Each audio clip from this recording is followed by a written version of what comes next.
Hello, everyone. Good afternoon, and thank you for taking the time to be here with us today.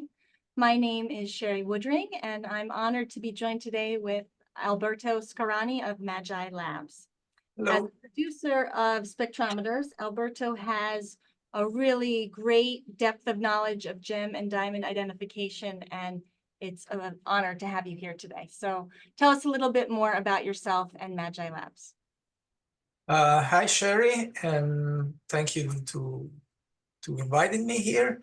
I'm a gemologist, and I founded in 13 years ago now a company called MAGI Labs with Mikko Ostrom, another gemologist. You can see it here, and we are actually specialized in manufacturing spectrometers for gems and gemology.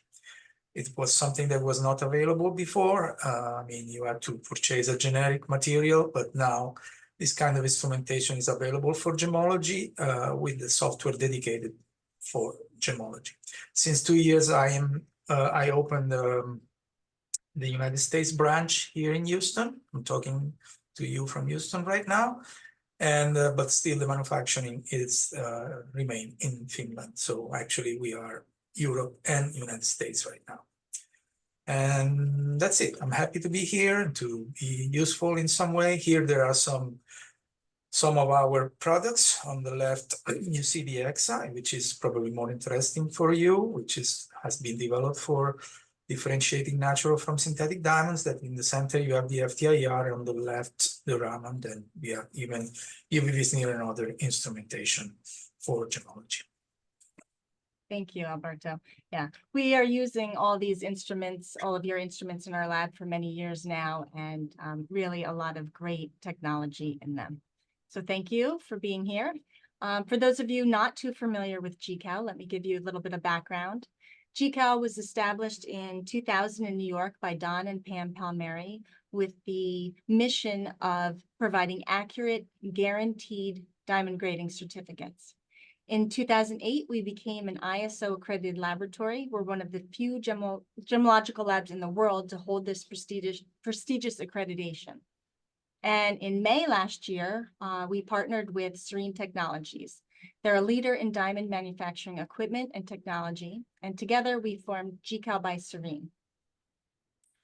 So we combine GCAL's uncompromising standards, grading guarantee, and highly visual certificates with Serene's powerful AI color and clarity grading technology and their traceability capabilities to produce the most accurate and informative certificates available in the market. And I've been with GCAL for the past 19 years as a senior gemologist, and I've always had a particular interest in lab-grown diamonds ever since they entered the scene in the early 2000s. Okay, so today we're going to discuss methods of identification and screening natural diamond jewelry to detect lab-grown diamonds and simulants.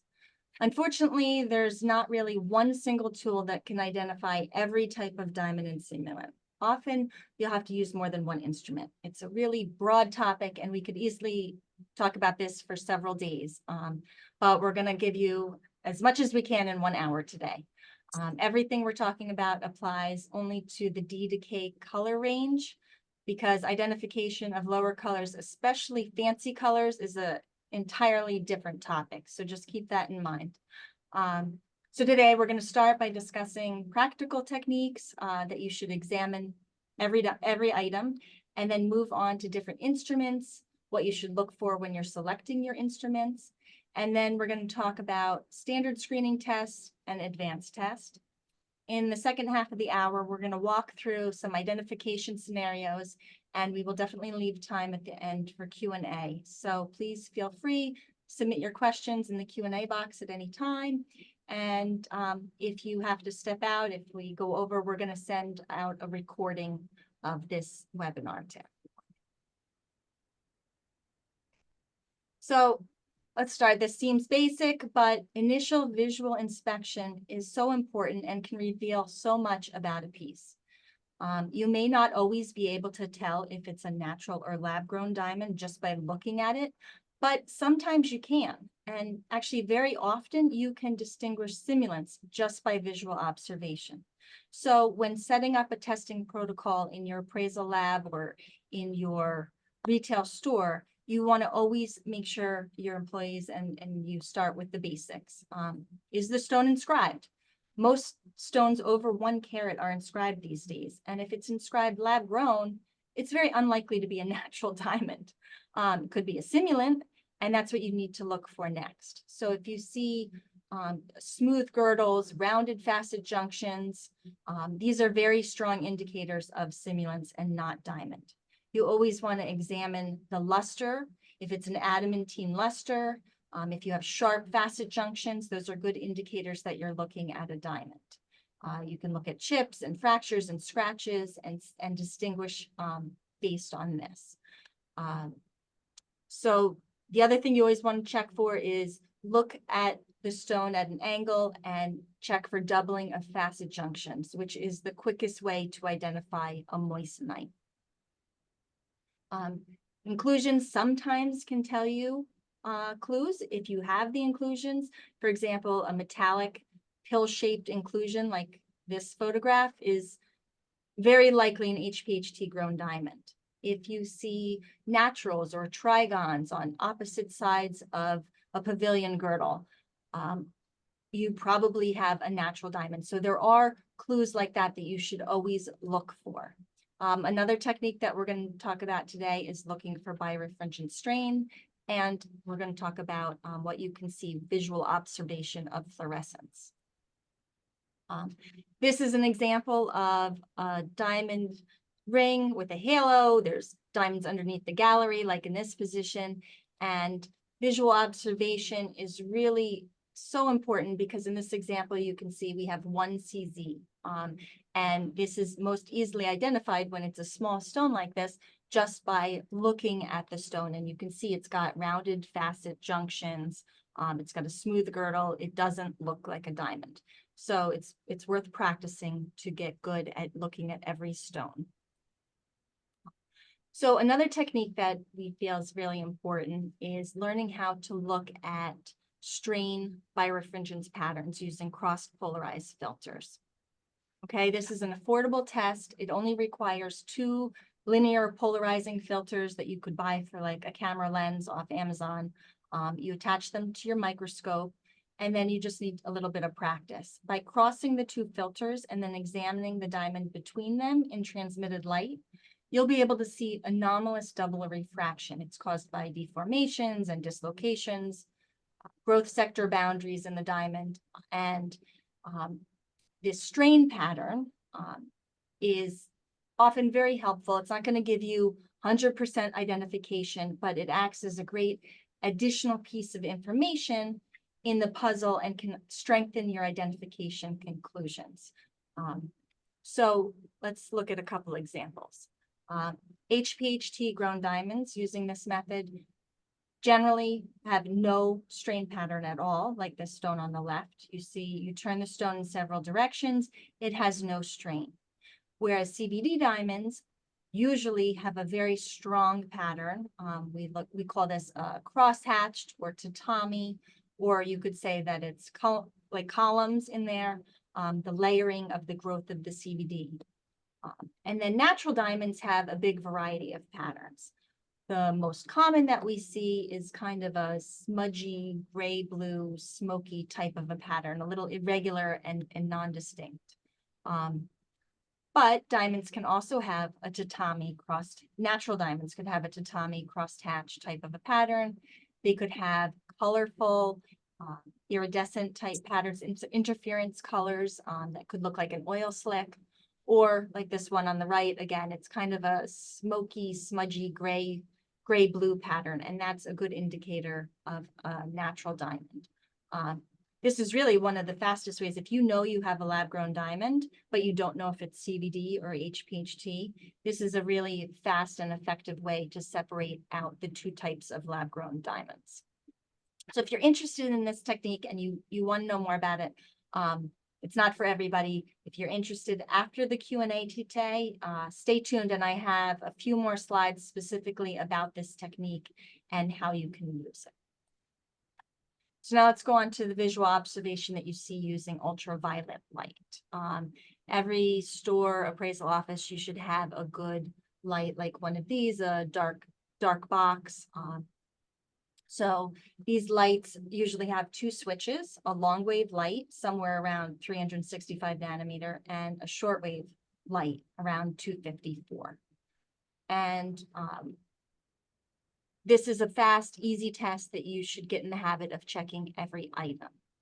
Because natural diamonds, you know, if you have a piece of jewelry like a tennis bracelet, you put it in there and right away you should see that you've got this mix of stones that have no fluorescence, some have blue, some have maybe a few yellow or orange. But this mix is very typical of a natural piece. Whereas if you put in a CZ bracelet under long wave, you're going to have no fluorescence.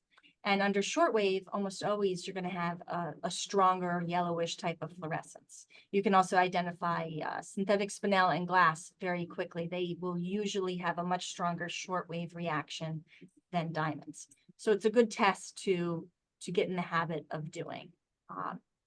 This is an example of 3 different rings. 2 rings are lab-grown diamonds, and then the one in the center is natural diamonds. And you can see that the natural diamonds have a variety of different blue fluorescences. That's a very good indication that you have natural diamonds. Whereas the lab-growns fluoresce a little bit more under shortwave or not at all, and sometimes they will phosphoresce. So when you turn off your shortwave light and they're still glowing, that's phosphorescence. And very often, HPHT lab-grown diamonds will phosphoresce. So this is an example of 3 HPHT lab-growns, and under long wave light, they have a little bit of fluorescence, maybe a little bit of orange, which we see only in a couple % of all HPHT stones. But when you turn off the long wave light, they continue to glow. But what's more typical, nearly all HPHT diamonds, after you turn off the short wave light, then you can see them continuing to glow, the phosphorescence. And these are the same 3 stones, but you see the difference of color of the phosphorescence after long wave exposure and after short wave. So this short wave teal color is really typical to be seen in HPHT lab-grown diamonds. And if you're using a regular UV light in a box to do this, you want to make sure that you have real darkness. So go ahead and put your face into your box and eliminate the room light so that you can really see if you have this phosphorescence or not. Okay, so after you finish your visual observations, you should have some idea of what you may be looking at, especially if you have a simulant. But then very often, almost in all the cases, you need some instruments to make an identification. And there's so many options available on the market. So selecting the right one can sometimes be overwhelming. But don't worry, because Alberto is going to give you some tips now to think about what you need to consider before buying your next instrument. Yeah, so since the issue started to become a real problem, I mean, and I'm talking about the appearance of synthetic diamonds, especially in the Middle East size, we're talking about 2015, more or less, the phenomenon started to be a global one. People started to really have the need of a quick instrumentation in order to make at least a starting screening. Okay, and so all the manufacturers of gemological instruments start to try to find a way in order to provide the easiest instrument for, solving this issue. Of course, different manufacturers started to follow different paths, and from that, you have right now a number of different instrumentation which are actually using a different techniques. And of course, they have some pros and some cons, but a lot boils down to what is your type of work. So for example, something that you really have to think about before spending any money on this kind of instrumentation is what kind of diamonds you are handling. I mean, you are handling more mounted diamonds or loose diamonds, because even in this case, there are some instruments which are good for one type of material and less for something else.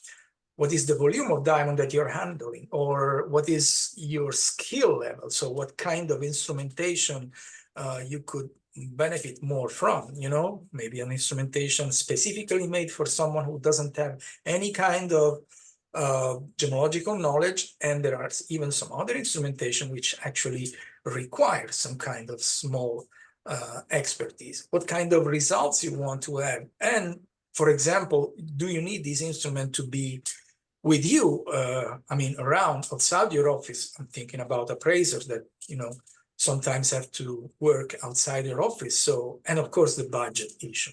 So there are lots of different factors, and I think you have to really think about everything before deciding which instrument is good for you. For this, we are right now helped a lot by this Assure program. So the Natural Diamond Council is a non-profit organization, and actually in 2018, started in 2018.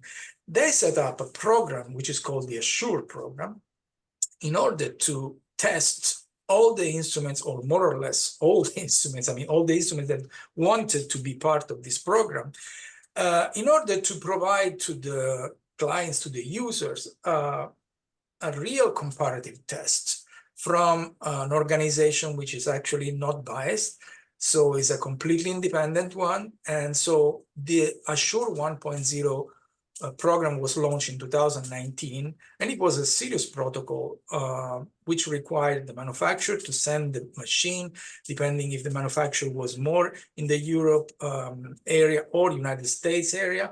The tests were actually carried on by the University of Antwerp in Europe and in Boston, University of Boston in the United States. So the results were actually published in this on this website, and of course every user could try to make a comparison, knowing that there was no hidden reason behind the Assure program, and so they were sure that they were publishing the real results. Right. Then in 2022 they launched the Assure 2.0 program, which actually it's a bit more complex and more, I will not say serious, but more comprehensive program that includes far more variables.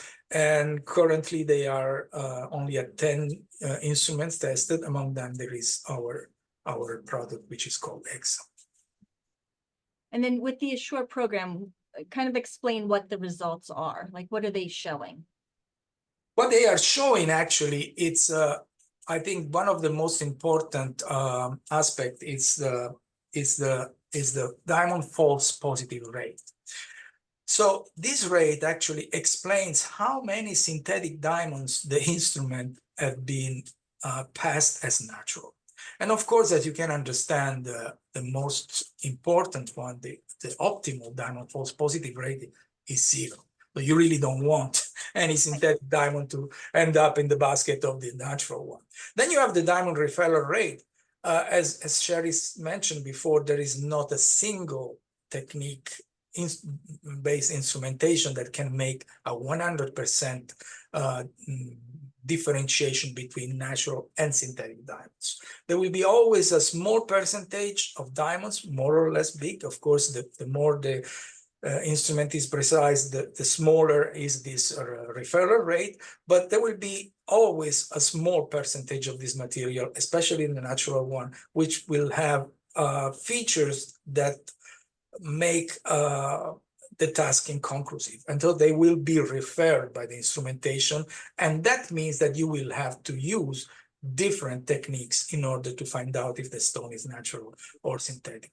Then you have diamond accuracy is another ratio that is, of course, refer even to even simulants. And of course, when you put together all this information and you produce the data, you are, of course, able to realize which of these instruments is more precise for this kind of task or that kind of task. So which one is more suitable for you. Exactly. Yeah. Yeah, it's a great place to start when you're shopping for different. Absolutely. Okay, so the other thing to think about is what methodology is your instrument using. So we've broken these down into 6 different categories. So we're going to talk a little bit about each one. And if you're going to buy more than one instrument, it's really important to diversify and make sure that you're buying instruments that are checking for different things. Okay, so the first category, the oldest testers that have been around the longest are the traditional diamond testers. And these were developed to distinguish between cubic zirconia and synthetic white sapphire and other simulants versus diamond. And they're based on thermal conductivity. But then when moissanite came along, they developed the electrical conductivity tests because moissanite is a good conductor and most diamonds are not. So that was a good way to distinguish moissanite. But now lab-grown diamonds, many of them, because they contain boron, they'll be electrically conductive, and that leads to false results. So you'll have lab-grown diamonds that come out as moissanites, and you have newer moissanites that aren't conductive, and they will come out as a diamond, and there's quite a lot of confusion around them. So with the older type testers, you need to be quite cautious on using them and understand how they work. There are some newer technologies that actually I just saw these at JCK show.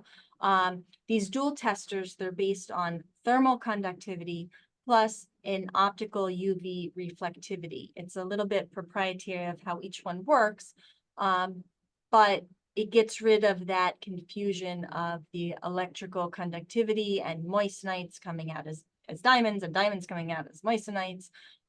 So these, sometimes they're a 2-step process, sometimes it's combined into one. Each instrument's a little bit different.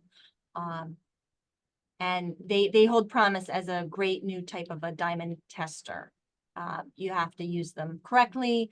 You have to make sure that the stones aren't too small. Definitely read the manuals if you're gonna go ahead and get one of these. Okay, the next category is diamonds that work on by checking the fluorescence and phosphorescence of stones under UV light, under both long wave and short wave, and then the imaging. So you're looking at the resulting image of these.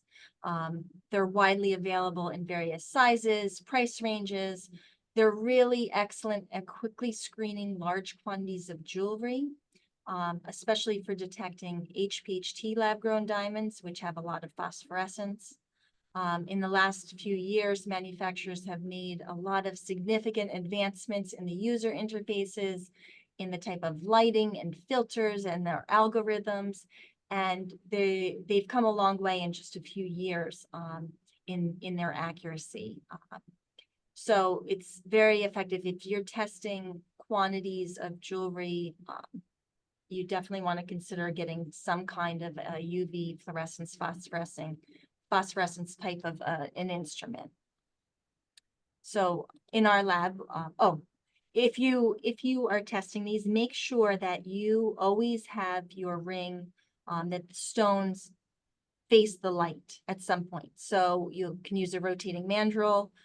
If you're using this style of an instrument that something is in a foam holder, make sure that you turn it, because we do see that people miss the stones all the way on the side. That could be some lab-grown diamonds mixed into a natural piece. And if you don't turn it to face the light, then you're going to miss that type of a referral. This is an example of a piece that we use as a daily check in our lab.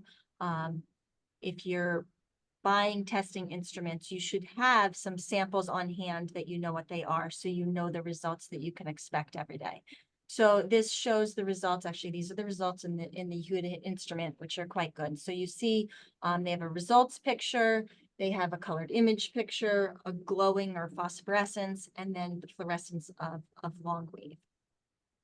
HPHT diamonds almost always are going to have this strong reaction phosphorescence and will be marked in the results image of almost any one of these instruments. CVDs are a little bit more complicated because there's a big variety of types of CVDs. And sometimes in some rare CVDs, the results you have to interpret, it's not going to be marked. and it might be a little bit inconclusive. When you see something like this natural stone where you've got blue and then you go to the fluorescence image and it's still glowing blue, you can have quite a lot of confidence that that's a natural diamond.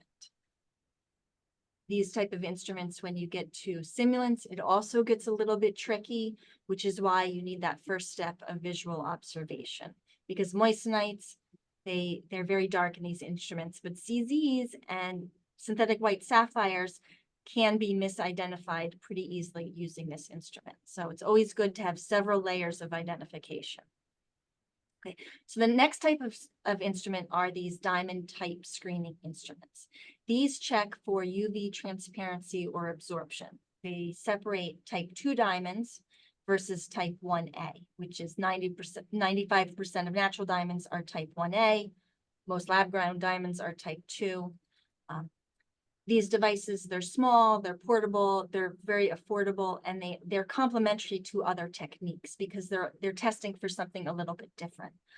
These were actually originally introduced by SSCF back when HPHT treatment of naturals, like the GE, the pole treatment that changed the color, when that was introduced in the market, these came out to separate out type 2A diamonds, and also it separates out the rare 1AB, the very rare 1AB diamonds that could be color treated.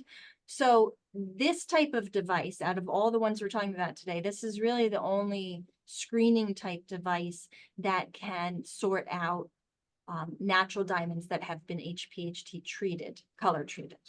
Okay, so it's a great device to have, especially if you work with loose diamonds. However, they don't work very well with jewelry because you have to have an open back. If you put something in here with a closed back and you test it, you could definitely get inaccurate results. So you have to understand how they work and use them correctly. And also some of these, it depends on the instrument, but they could give a natural result on a simulant like a CZ. So just be careful when you use them, but they are really great instruments and have a good place, a good reason to have them. And then the last type of device that's considered a screening device, a standard screening, would be a fluorescence spectroscopy device. This is like the ID100 or like Alberto's EXA device. And these are working by illuminating the stone with a fiber optic UV light, and then it's checking for a specific spectral fingerprint found in approximately 95% of natural diamonds. So it's looking for an N3 center and a Cape series that is not found in any lab-grown diamonds or simulants. So these instruments are one of the few that if you get a pass result, you can have a great deal of confidence that you actually have a natural diamond. This is almost the ideal black box, but there will be refers. So if you get a refer, it could be a natural diamond, it could be a lab-grown diamond, it could be a simulant. It just means it needs more testing. But this is as close as you can come to that ideal black box that's going to identify every stone. And really the only drawback of this type of a technique is you have to test the stones one at a time. But this instrument also has an advanced mode. So I'm going to let Alberto take over and explain the advanced mode. Yeah, so actually, once you get this particular instrument works in two ways. The pass refer mode is based on an algorithm that is searching for a specific defect that is very common in natural diamond, in most of the natural diamond. It's actually an N3 defect. It's an aggregate of nitrogen that produces a specific peak at 415 nanometers. So when the software detects this peak and its side bands, you get the pass. And so this kind of aggregate can be found only in natural diamonds when we are talking about colorless to near colorless diamonds, because it's not possible to aggregate this form of nitrogen in synthetic diamonds. So far, all the synthetic diamonds are type 2A, and they are completely lacking the N3. So every time you recognize this peak, this defect, you can be sure that the stone is natural.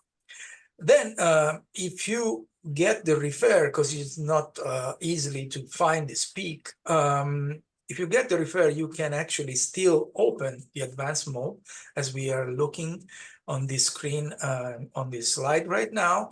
So let's assume the diamond on top, it's a natural one. On the left, you see how it appears under the probe of the EXA. It's the typical blue fluorescence, and then you see the spectrum that contains the entry that I talk about, and the sidebands on top. So every time you see this kind of spectrum, you're dealing with a natural diamond. On the bottom, we are looking at the CVD, synthetic diamonds. You see the color of the fluorescence is different. It's slightly more teal and it's more light blue. But what's more important on the spectrum that I'm completely missing the entry and the sidebands. So my standard mode will tell me refer. At this point, I can switch to the advanced mode and I can try to do more and find out if I'm able to identify the stone. So in this case, and these four stones that you see on the screen, they are all presenting a very specific peak, which comes from a defect, which is typical present in CVD diamond. It's a silicon vacancy peak, fixed at 737 nanometers. In most of this material, especially not the super recent one, this peak is present and it shows up. So in this case, I'm not only referred the stone for further testing, I was able even to identify the stone as a synthetic CVD. So again, as a main rule, you get the pass every time the instrument is spotting the entry and its sidebands. And that is very, very common. It happens in 98% of the natural diamonds. You get a refer when you are actually missing this entry. And this happens in the 2 or 3% of natural diamonds. But the good thing is that the instrument is referring 100% of the HPHD and CVD grown synthetic diamonds and 100% of the simulants. And that's the reason why these instruments, along with some other instruments, got the 0% of false positive testing in the Assure 2.0 program. So again, it's not only based on pass refer, you can even watch the screen and with a bit of more knowledge and experience, you can actually reduce the refer percentage. For example, it has been proved that a good quantity of type 2A diamonds, natural type 2A diamond, they do contain enough N3 to be spotted in the fluorescence spectroscopy. Okay, so they are still nominally type 2A because in FTIR they show up as a type 2A, but the small quantity of N3 aggregate is enough to trigger the fluorescence spectrometer, and so they are type 2A, they are natural, and as natural they are identified. And talk a little bit about the other instruments. Yeah, here you have a panorama of more advanced instruments that are used after you get the refer from a standard screening system. On the left one, you see the advanced mode from the EXA, which is a fluorescence spectroscopy. Then the next one on the right is a UV smear spectrometer. Even in this case, by testing and identifying the entry peak at 415 nanometers and its sidebands, you were able to identify the stone as a natural. In the center, lower, the instrument that you are seeing is the FTIR. This is the most important instrument about diamonds in the Gem Lab. It's actually the instrument that is being used for the identification and the classification of diamonds based on the nitrogen and boron impurity presence in the crystal lattice. Then you have a Raman PL spectrometer on top, which is very useful, especially the photoluminescence feature is very useful to identify some defects present in natural and in synthetic diamonds. Then on the bottom right, you have the only instrument that actually gives you, with a single technology, 100% of the possibility to identify and make the distinction between natural and synthetic. Of course, it's not a screening system, based screening system. It's called the Diamond View. Actually, it's fluorescent microscopy. You're using a very, very short wave light source in order to create an image of the growth structure in a diamond. So in this way, you can actually identify if the growth structure belongs to a natural diamond, to a synthetic HPHD diamond, or to synthetic CVD diamond. The only problem of this instrument is not telling you anything. This instrument is actually showing you images. And of course, you have a database of images of, synthetic and natural diamonds. But it's based a lot on the personal experience, and the learning curve is not so straightforward because you have a lot of different growth structure, especially in natural diamond. And even the synthetic diamonds are changing, a lot. The cuboctahedral image is not so clear anymore like it was in the first production. So it's an instrument that, again, it's able to give you 100% certainty between diamond, synthetic and natural one, and again, making the difference between synthetic HPHD and CVDs. But again, it needs the interpretation of the operator based on its experience. And it takes time. It takes time. It takes Yes, time. of Yeah. course, it takes time. Um, Of course, it's even expensive. I mean, it's a $36,000 instrumentation. These are the main spectroscopic techniques that are used in the Gem Lab very often to, find out when the stone gets a refer from a screening system. Starting from top, the UV Visnir is the closest to the spectroscope that you're using for checking stones or diamonds too. The difference in this case is that you have even the UV range and the near infrared range. Then you have a Raman. It's a vibrational spectroscopy, very important for the identification of the material. It's not so much used for making the differentiation between synthetic and natural diamond, because actually it identifies both as diamonds. But the photoluminescence side of the Raman spectrometers, very often you can use the information from a Raman spectrometer in order to identify some photoluminescence peaks. And very often these photoluminescence peaks are coming from specific defects that can be found in natural and synthetic stone. So PLFL, what you see in the bottom, emission spectroscopy, just like the vibrational in Raman, is effective for showing feature caused by defects. Okay, and it's very, very useful for the differentiation between natural and synthetic. And then as a last one, but not the less important, of course, the FTIR is another vibrational spectroscopy. Again, as I told you, this instrument has been chosen for the classification of diamonds based on the presence or not of nitrogen, single or aggregates, and boron inside the diamonds. So we will see in example that will follow, we will see how these instruments are used to differentiate natural for synthetic and simulants. So you kind of As already I told you, talked yes, I already discussed about that. This is the diamond view. The one that you see on the left is the old version. You see these two tubes on the two sides of the camera are two lamps. The new version is the one that you see on the right. Now it's black. It has only one light source, but in the end, what the machine is doing is not anything else than shooting the diamond with this very short wave lamp, and of course recording the reaction, which actually is later analyzed by the operator and compared to diamonds images from the database. This is exactly what the unit is doing. But again, I mean, it's extremely useful, but again, it needs experience, and the learning curve is not short. Exactly. Okay, well, great. Thank you for explaining all those. So now let's get into some scenarios and examples of what you should be looking for, what you might see. Okay, so scenario one, we've got a pair of diamond stud earrings. First thing you're going to do is look at them under 10x.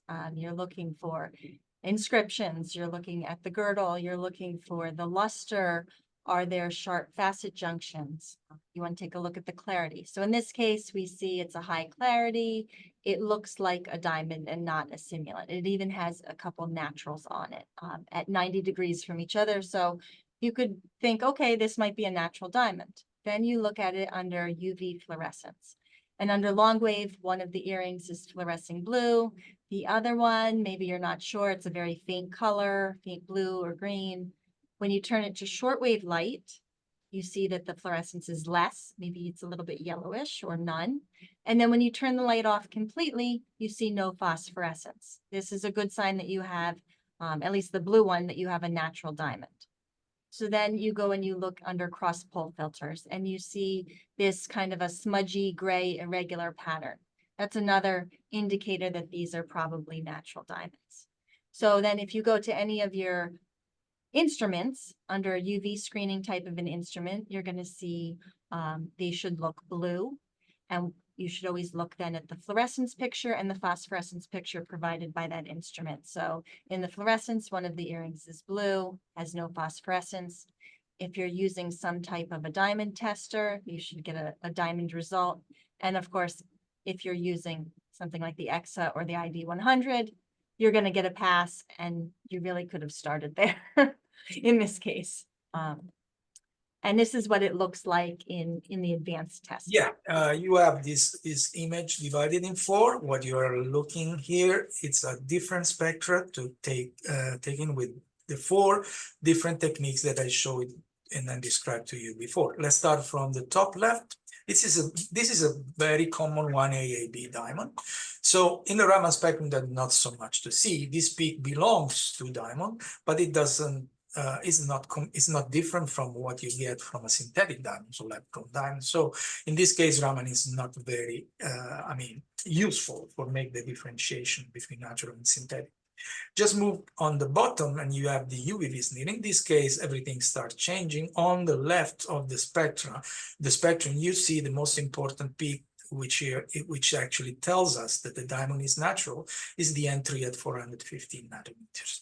This is actually, the entry is the aggregate which actually gives the blue color to the fluorescence that we are seeing.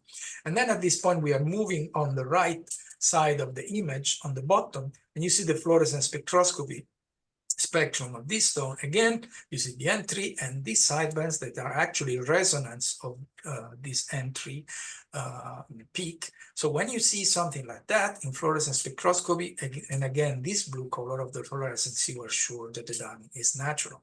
Let's move on top right. This is a typical spectrum of a 1AAB diamond in FTIR. So what you see from, let's say, 400 to 1,500 centimeters minus one, this area is the one phonon area. This area is where you can see nitrogen aggregates or single nitrogen if they are present in the crystal lattice of a diamond.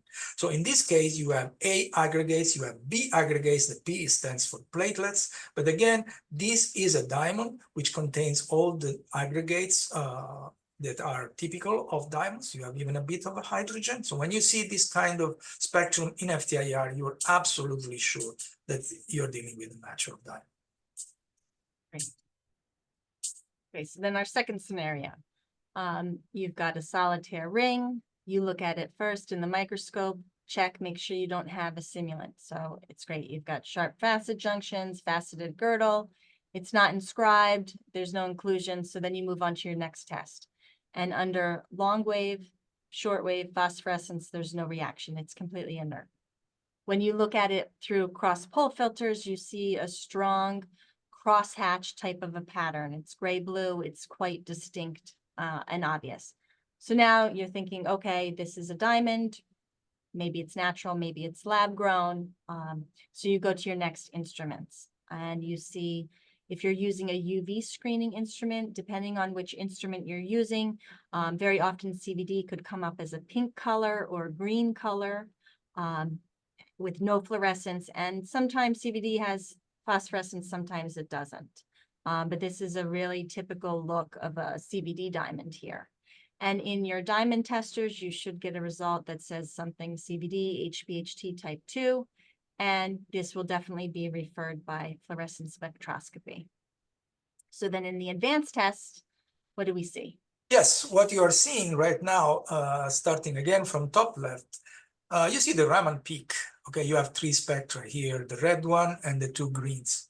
They are all all the three of them, they have all the Raman peak at 1,332 centimeters minus 1, and it means I'm a diamond. But again, in extended range, we see this with this specific peak, which is at 737 nanometers, and it's caused by a defect, silicon vacancy defect, which is very, very common in synthetic CVDs. Okay, it was more common in the old production, but still can be found in a lot of this production, mostly in material that that is grown with the not ultra pure methane as a gas, as a source of carbon for growing the diamond. If you move down on the UV Visneer, it's a very, very small one, but still you can see it here. And of course, since this is a type 2A, you don't have any entry. Just keep in mind, all the synthetics are type 2, okay? So you cannot have nitrogen aggregates in synthetic colorless diamonds. Let's move on the right, on the bottom, and then again, we don't see in these four spectra, we don't see any entry at 415, any side bands, but we can see this as silicon vacancy peak, again, 737 nanometers. One of the blue spectra is not actually featuring that. So in this case, in this particular case, we cannot make the identification of CVDs by fluorescence spectroscopy, but for the other three stones, this is possible. Let's move to the top right, and you see, do you remember the one phonon area between 400 and 1,500 centimeters minus 1? It was, you had the nitrogen aggregates in the previous natural stone. In this case, you don't have anything. So this is type 2A. The stone doesn't have nitrogen aggregates. It has in the small area where you have hydrogen, you have some particular specific peaks of CVDs, which are very rare to find, true to be said. But again, when you have something like that, even if you are missing the specific peaks of CVD, you have to be very suspicious because you're dealing with a type 2A diamond. And of course, if you're able to see the silicon vacancy peak in the other technology, you're almost sure you're dealing with CVD synthetic diamond. Yeah, this type of a result with the strong silicon peak, it definitely is in CVD diamond. Absolutely. Very clear. Okay, next scenario. So we've got another pair of stud earrings. You check these and they're inscribed lab grown. How convenient. So now you just have to make sure that they are not simulants. So you're checking sharp facet junctions, faceted girdle. You could look at the type of inclusions they have. But you always still want to go on and do further tests just to make sure that you're making the correct identification. So under long wave, they're inert. Under short wave, they're inert. When you turn the light off, you see a little bit of glowing phosphorescence. And then in the cross pole filters, you have no pattern at all. That's typical of HPHT stones. And here you see under a UV screening device, definitely they get marked and they're glowing quite strong teal. In any type of a diamond tester, you should get a type 2A type of a result. And in fluorescence spectroscopy, they should be referred. So these are classic HPHT lab-grown diamonds. Yeah, let's move to the advanced spectroscopy. In the Raman, again, we see it's a diamond because it's a diamond. So Raman in this case is not useful for us. We move to UV Visneer and we have no trace of N3. Again, a very, very typical spectrum of type 2A, but this is not helping us to identify the synthetic versus the natural. So this is a spectrum that can belong to both of the stones, of the type of stones. Let's move to the bottom right, and then you don't have any N3 with these three spectra. And you have a specific defect of nickel at 886 nanometers, not in all these three, but in two of these three. I would say that this is a defect which is not very common anymore for various reasons. The first is that it is connected to the flux used during the growth process, the growth HPHT process. And right now, as you know, a lot of material is virtually inclusion-free. So you really don't have anymore so many traces of this nickel. And the other reason is that in some cases, nickel as a flux is substituted by cobalt. So if you have HPHT material growth with cobalt flux, you don't have at all this kind of this kind of peak, this kind of defect. Let's move to the top right, and you have an FTIR spectrum. Again, in the 1 phonon area, you don't have any trace of nitrogen aggregates, but what you can see in the other area, in the 2nd phonon area, is the presence of boron. This presence of very, very tiny quantity of boron actually is not making us to describe this stone as a type 2B, because the presence is really, really, really limited. I mean, if you see a spectrum of a natural type 2B, you see that the peaks of boron will be far, far higher than what you see here. So what we call this kind of spectrum, sometimes people call type 2 without saying type 2A or B. Some other, we, for example, we call it type 2A with minor type 2B character, again, because it's not a type 2B, it has a pinch of boron. And this is very, very common for HPHT material, because HPHT material is boron doped. Actually, boron is what gives you the phosphorescence. Okay, so every time you see an FTIR spectrum like that, and coupled with the other information that you gather from other screening system that Sherry already described, you are very, very, very close to the determination that is a type, that is a HPHT synthetic type. Exactly. So another scenario, another pair of stud earrings we have here. So on this pair of stud earrings, let's say you forgot to check your visual observation in the first step. So you went right to your UV screening device and you get a result that maybe is blue, but maybe not. You go to fluorescence, you see nothing. So it's kind of an inconclusive. With experience, maybe you know what it is, but it's a little bit inconclusive. And then if you're testing with a screening device, like a type screening device, these were open backed and you could check, you might get a natural result. And then on fluorescence spectroscopy, you get a refer. And this could leave you somewhat confused. But if you used a thermal tester, or if you looked at the stones just observation first, you can see that these are simulants. So this is cubic zirconia. You've got rounded facet junctions. You've got this nice glassy conchoidal type of a fracture. Under long wave, you have none to a very weak reaction, but under short wave, you have a distinct faint to medium yellow. This is very classic cubic zirconia. So then in advanced testing, it would be quite easy to see the difference here. Yeah, of course. On the top left, you will now have a completely different Raman spectrum compared to the diamond one. And this is the spectrum of cubic zirconia. You have to trust me, even if you don't have a comparison here. Moving down to the UV Visneer, again, this is a spectrum of cubic zirconia and UV Visneer. And on top left, you will see the EXA. In fluorescence spectroscopy, very often, not always, but very often you have these very specific peaks due to neodymium, which is used to be added to the growth process of cubic zirconia in order to keep the crystal cubic. No FTIR for this, because actually, I mean, it's something that we are not disturbing FTIR to make the identification of that. But of course, it's not necessary. not necessary. Just like killing a chicken with an atomic bomb. There's not necessary. Okay, so now if we go into another scenario, instead of stud earrings, we've got some diamond melly here.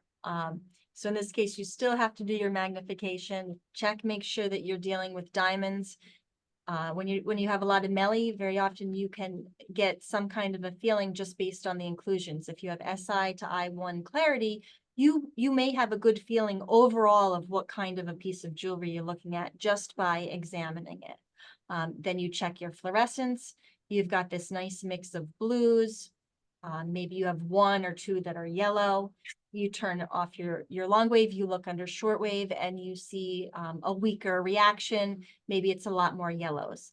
And then there's no phosphorescence.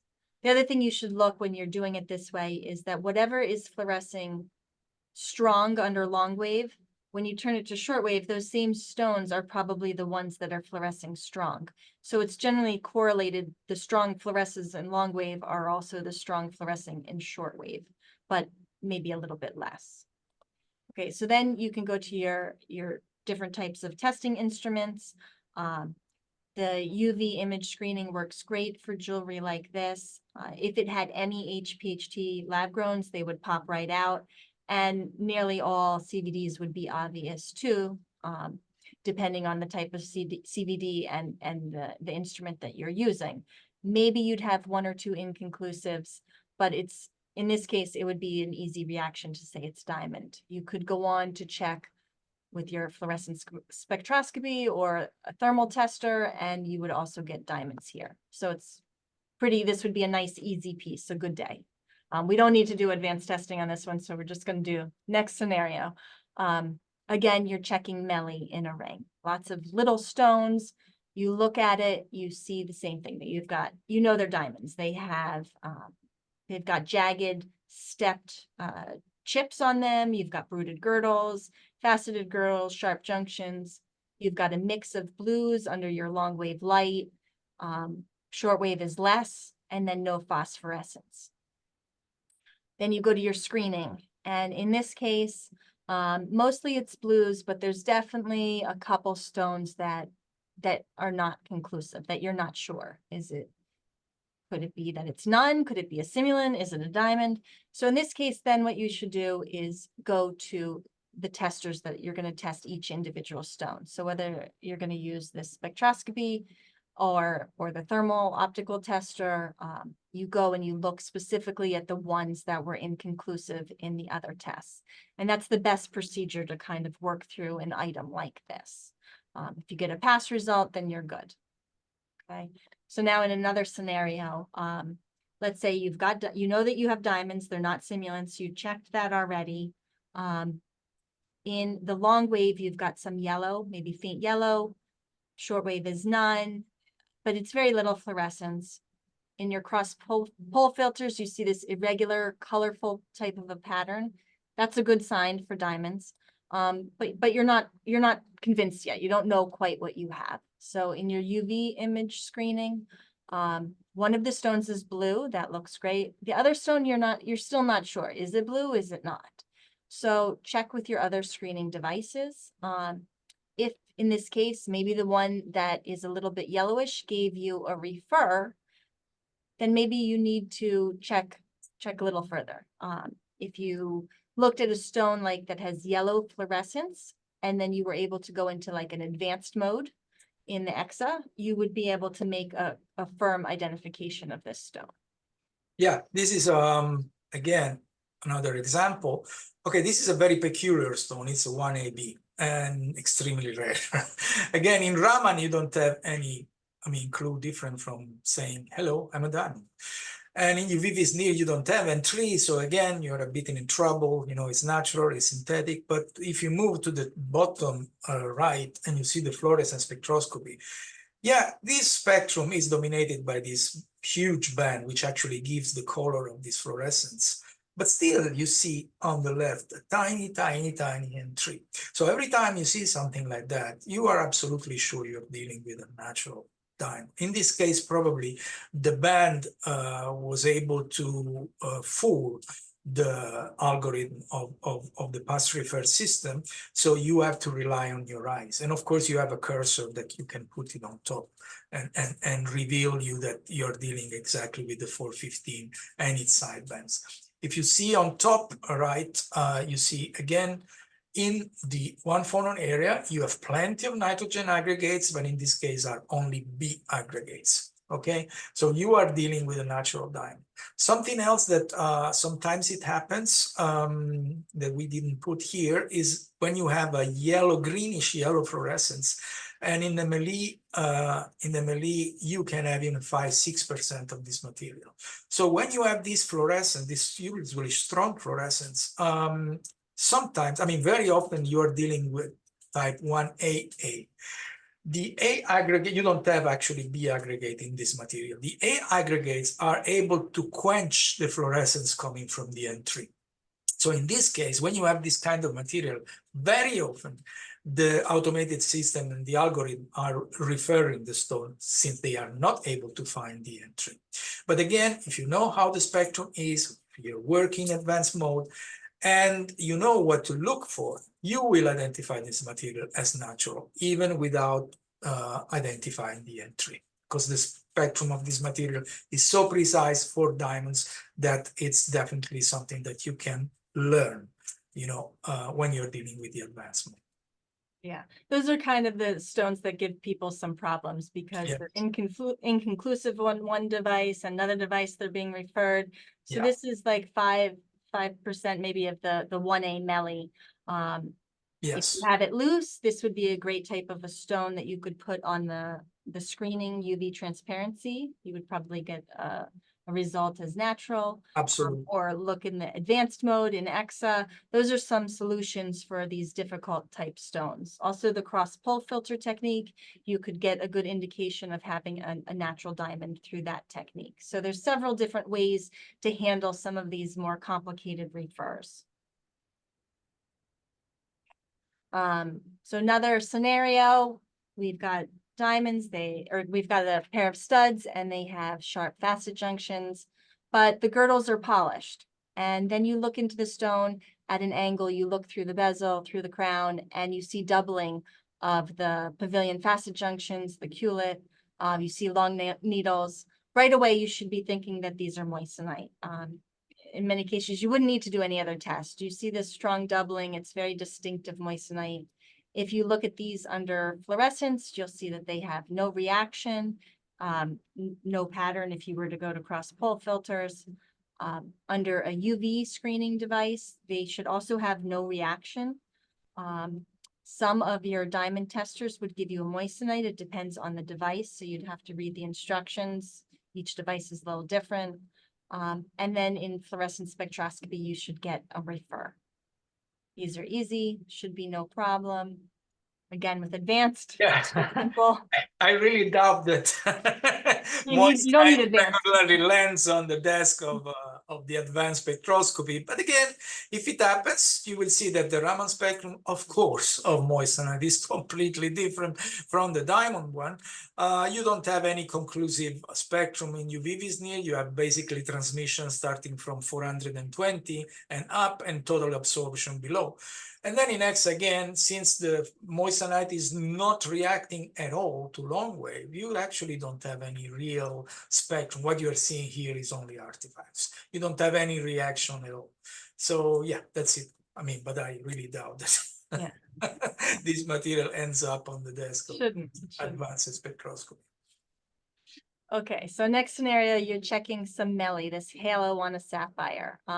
Whenever you're checking jewelry that has colored stones in it, you should be aware that a colored stone, especially rubies, can impact the test results. So just be aware of that and be careful because they fluoresce differently and can impact your results. So in this item, you've looked at it, you see that they look like diamonds. So now you have to decide if they are natural or lab grown.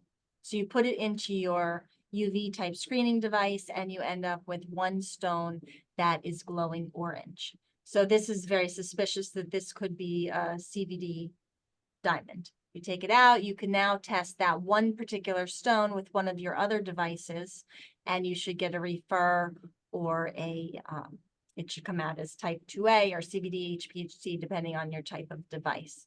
So that's the same as what we saw in the study earrings. And you could, with advanced testing, you can test that one stone. Yeah, again, you have the typical panorama of CVD diamonds. Again, you see the silicon vacancy present in PL on top left, in UV Visnir on bottom left, and then of course in fluorescent spectroscopy on bottom right. And then again, we have a total completely missing of any nitrogen aggregate in the 1 phonon region of the FTIR spectrum, this particular diamond, so it's type 2A. And again, it's a type 2A, but with the presence of silicon vacancy, we know that it's a synthetic. So this could be identified quite easily. Yeah. But sometimes you'd have a scenario like that, and it can't be identified in the mounting. It does happen sometimes that Melly can't be identified in the mounting, and then it needs to be taken out to be tested. So an example like this, let's say that you've got some orange fluorescence. You've got a tatami type of a pattern. It's glowing orange here. Everything about it looks like it's a CVD diamond. But actually, once you check advanced testing, you can see that it has features. Some natural diamonds have features like this. So you should really be aware that there are going to be some false negatives without all the advanced test.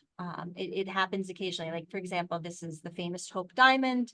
This one actually has red phosphorescence. But what's interesting is the one stone up on the around 11 o'clock, you see that's a colorless diamond that also is phosphorescing. You could easily misidentify that as an HPHT diamond without advanced testing and being extra careful.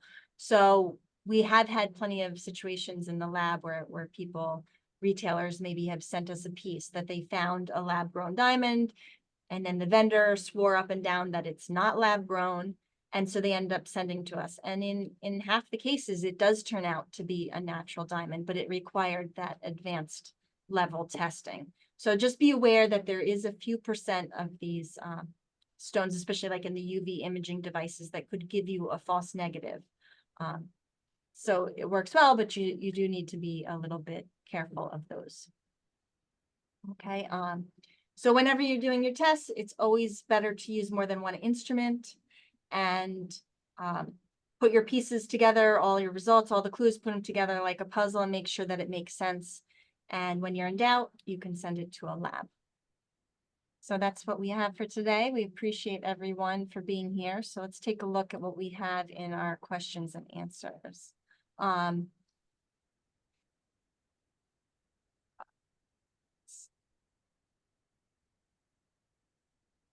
So, hi, Krishna. So you said, have you seen natural diamonds fluorescing pink, red, and short phos turquoise?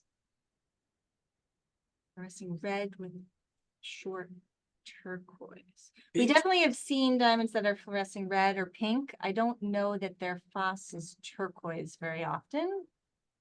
What do you think, Alberto? No, I mean pink, yes, natural diamond, yes. I saw several. I mean Yeah. more red less, but pink definitely yes. Yes, definitely. Short phosphor and turquoise, no. That I is don't think that's a normal combination. no. No, I don't think so. Okay, It is so correct that you have found type 1 diamonds that are lab grown. Colorless, no. type 1 diamonds that are lab grown. Not That would be kind of on the theoretical level to have that. In order to make a lab grown type 1 diamond, it would require a lot of very extensive treatment to create that. And it would still be different, but there's enough features that it would look no, it would look different. You will always, I mean, colorless, no, you will always have a single nitrogen somewhere. And so the stone will be, Somehow. yeah, stone will be, the critical part here is to aggregate nitrogen and to get rid completely of the single nitrogen. This is something that has not been done so far. To get completely rid of it. Yeah. And somewhere it starts to transition. Yeah, aggregates, but another important thing to consider when you're talking about, when people think about all these scenarios and whatever, there is something that can be done, but does it worth to be done? I mean, technically, you probably can do whatever you want, but if the time for aggregating nitrogen is so long that you have to cook the diamonds for weeks, you know, or months, and then in the end you're able to aggregate N3, let's say. I don't think so, but let's say you are able. But it is worthwhile to do it. It is economically viable to do it. No, it's not. So not right now. Proving that it can be done, it doesn't prove that the material is available. That's it. Right, it's not available. Yeah, exactly. exactly. Available. Exactly. And by using a whole combination of tests, something wouldn't match up. Of course. And let's see another question. What would you expect to see for CVD grown further treated in fluorescence imaging? So I think you're asking a CVD that's treated by HPHT, in which case we would expect to see, that's where we see green. Like in a screening device, a UV screening device, we often will see green, maybe a little bit of phosphorescence. That's what we expect in treated CVDs, post-growth treated. Most as-grown CVDs are going to have more of a pink or orange type of a color. Okay.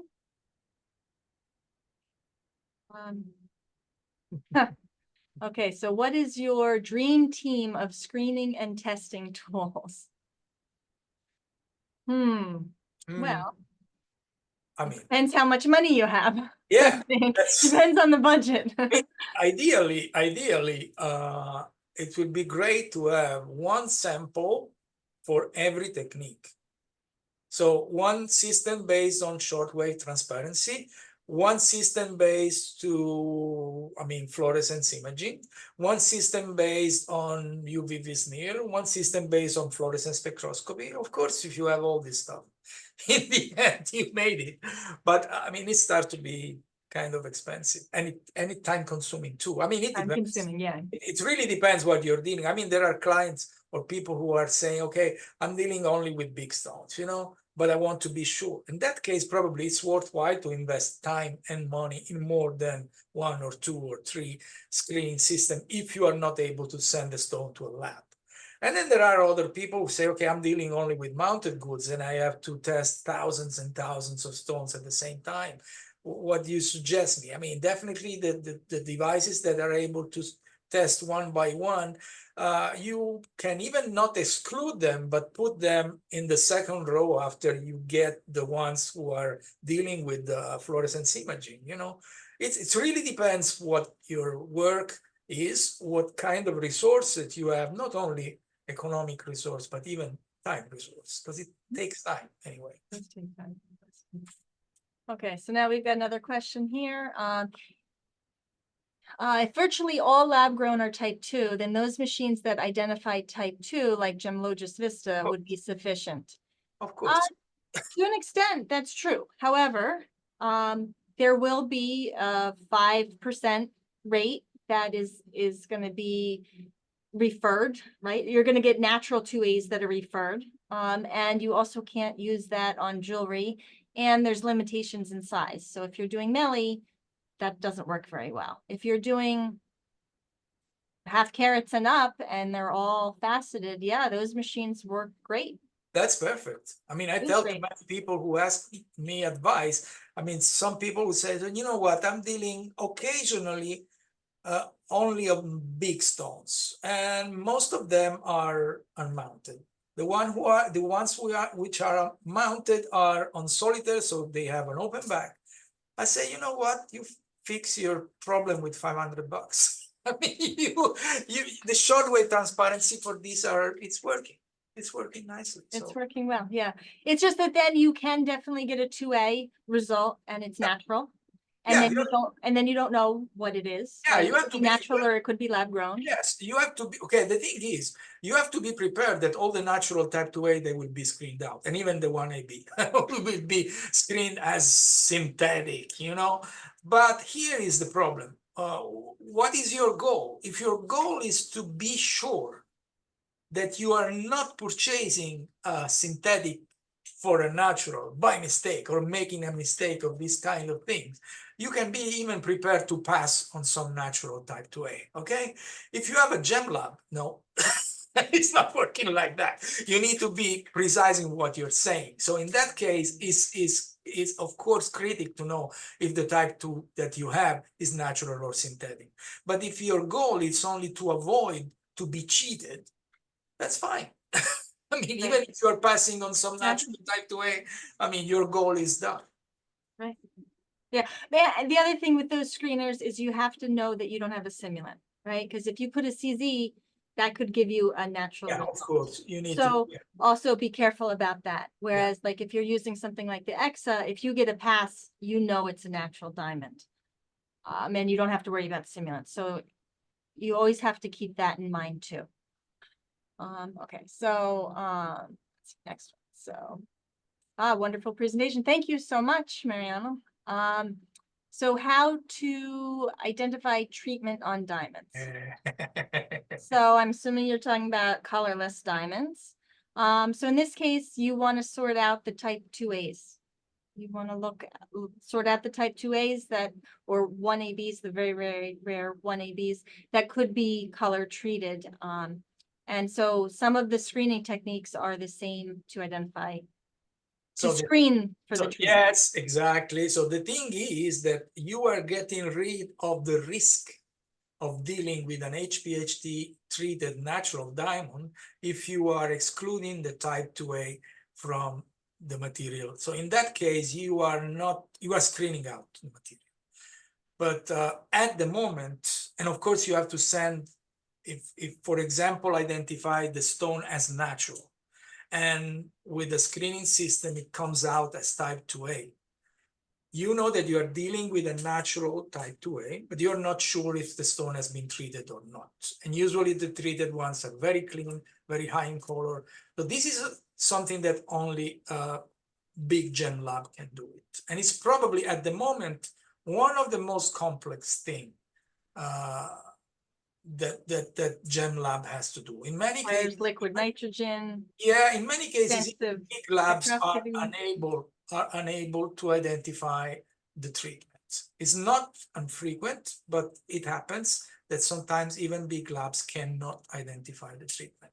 It's very, thank God this material is starting to fade out, you know, because the market is not anymore so viable for that. But be careful about that. Be careful about that. Let's see, next question. Many phosphorescent machines claim they can identify simulants. Practically, is it possible by this technology?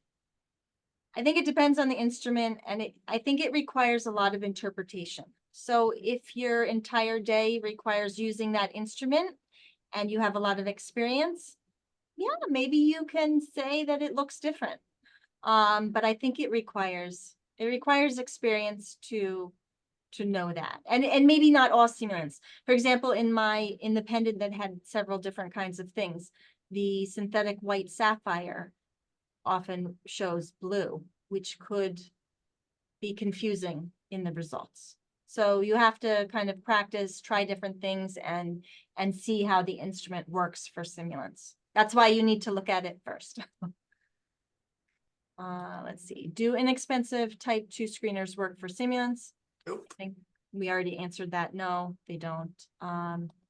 Do you still see colorless natural HPHT treated stones? Okay. I would like to say this something about that. So this material had a niche market, let's say 10 years ago, 12 years ago. It was a decent market. There was people who was actually searching for the old type 2A. I'm talking about big stones. Usually the brown ones, which were fetching a very, very low price. And they were actually, if the stone was suitable for the treatment, I mean, it has to be very clean. Okay, otherwise there would be the risk of breaking the stone during the treatment. So this stone will have then cut, you know, with the triple X, then treated, then polished, and then submitted to GIA in order to have the report, which was stating that it was indeed treated by HPHT. And this material was sold to a special market, mainly from Russia, if I remember correctly. So it was sold for a decent amount of money. I mean, still very less compared to the natural one, but hey, you are purchasing a 7 carats brownish type 2A, you know, mounted on an old piece of jewelry, and you are transforming in a 6 carat F color VVS one. Still, if it was minus 76, was still money. But the problem is that in the last 10 years, this market completely disappeared. And so the consequence was that the price on the market of this HPHT treated material went down a lot. I mean, I will not say that it's close to the synthetic one, because the synthetic is close to moissanite right now, but it is very, very low, because this market disappeared essentially. But the stones are still around. So to answer your question, do they still do this treatment? I really don't think so. I mean, that this treatment is currently done, because it is expensive, it's risky, and Yeah, it's risky. doing that, it can be a problem. But the other question is, do you still see colorless natural? Yes, we do, because this material did not disappear. It has been done. It is on the market. And unfortunately, since there is not any more market for this material sold as a legit HPHT treated, someone can have the temptation to remove HPHT treated from the girdle and trying to sell it as a natural one, So you have to be very, very careful about this stuff. It is around. It is still around. It is still around. We have another comment that says, as an appraiser, I'm seeing an increasing amount of clone synthetics with GI reports. Need screening kit, luckily have some. So I'm not sure what screening kits you're talking about, but there are definitely in the market some clone synthetics with fake GIA inscriptions. How prevalent this is, I don't really, it's not clear. Have we ever seen one? Yes, we have seen them. But it's not very prevalent. And if you're doing all these checks, you can't just rely on one thing. You should be able to identify, or at least pick up that it needs to be sent back to the lab for checking. Okay, and Tommy Coyne says that this was, thank you, Tommy. It's a great presentation, appreciate it. And I'm glad that you like the EXA and that you use it every day. We like it too. Thank you, Alberto, for that. All right. So thank you everyone for attending. Really appreciate you all for taking the time to be here. If anybody would like to stay on, I'll share my screen again and talk a little bit more about the cross-pole filter technique if you're interested. Otherwise, feel free to shoot us an email with any questions you may have after this. Follow us on social media and have a great summer. Okay. Bye, everyone. Thank you so much, Alberto. Thank you. Thank you, Sherry, for having me. Thank you.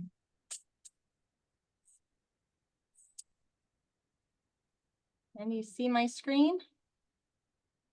Can you see my screen? Yes, I do. Sharing, you see cross-pole filters? Mm-hmm. Okay. Okay, so the cross-pole filter technique, you're going to use two filters on your microscope. You can buy like camera lens pole filters. Linear filters is what you want to look for. They're not very expensive. And to attach these to your microscope, you can either buy ones that are meant to fit on your microscope, or you can kind of rig it yourself by gluing magnets onto them or using double stick Velcro to get one of your filters attached onto the top of your microscope and one on the bottom above the well. And what you want to do is put your diamond in between and take a look at it. And you want to have your filters in a crossed position. So you will see in this video here, we're holding the filter. And if you look underneath here, you don't see it. Like if you're looking outside of your microscope, you're not going to see anything. But in the picture on the right, in the microscope, looking through the oculars, as you turn the two filters, you're going to see it go dark. So you want to you want it in the dark position. That way you know that they're crossed. And okay, so then once you start looking at the stones, you want to look all around the stone for what type of a pattern that you see. This is an example, a photo and a video of the same stone of a CVD diamond. And this type of a very strong columnar, parallel lines and crosshatch is very typical of what we see in CVD stones. So when you do this, if you're not sure what you're seeing, you can turn the filters back and forth a little bit, like in this video, turn the stone a little bit until you can see if you've got a pattern there. This is another example of a pattern in a CVD diamond. This is kind of a tatami cross-hatched pattern.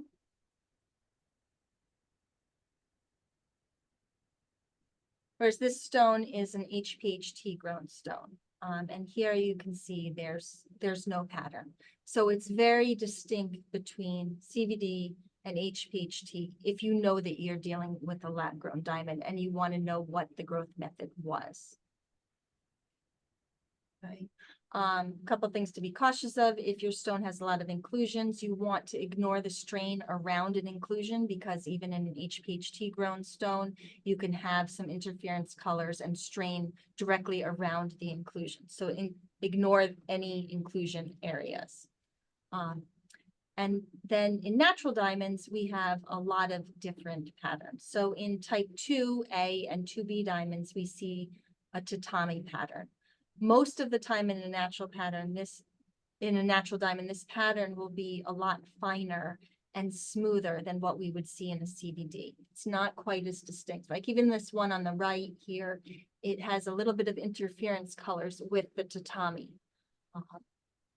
Again, on the left, this is another tatami in a natural pattern, in a natural diamond. It could definitely be confused here with the CVD. It's not going to identify it. But this pattern that you see on the right in this stone, we don't see this in lab-grown diamonds. It's very distinct to natural stones. And this type of pattern on this kind of a gray, blue, indistinct, irregular kind of a, say it's smudgy or smoky. This is what we see in most natural type 2A Cape spectra type stones. Okay, so that's all that I really have to share on those. If anybody has questions about that, feel free to write us an email. That's it. I hope everybody has a great day and great summer. Thanks a lot for attending. Bye-bye. Ciao. Ciao.